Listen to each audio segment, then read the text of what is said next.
Apologetics, mga kapatid. Ano yung apologetics? In Greek word, apologia, in English, to defend. Amen?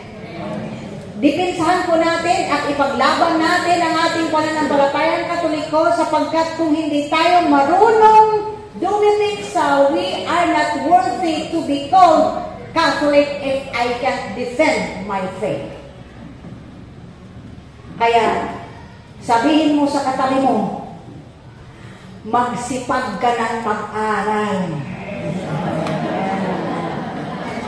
Kasi maging kami ni Brother Bo, araw-araw, lagi kami nag-aral, lagi kami nag-research, palalim ng palalim, update po sa ating pananampalatayang Katoliko, and all about defending our faith way back during the time of Jesus Christ. Paano ba ni Jesus dinipinsahan?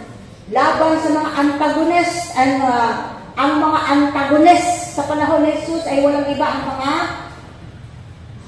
Pariseo. Naghanap ng butas, naghanap ng mali kay Jesus. At ang paraan ni Jesus, paraan niya ay kalimitan o kadalasan parables. Yun yung paraan ni Jesus. At marami ng men in the Bible, defenders of faith. No? Especially our disciples. Kaya sa kanilang pagdepensa, umabot na sila ay nagiging martir. Kaya sa ating pagdepensa, whether we like it or not, darating ang panahon na baka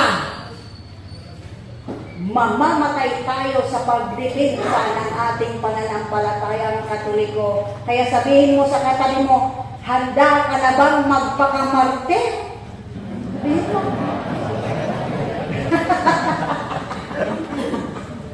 Yan, no? Defending our faith, mga kapatid, lalo-lalo na kapag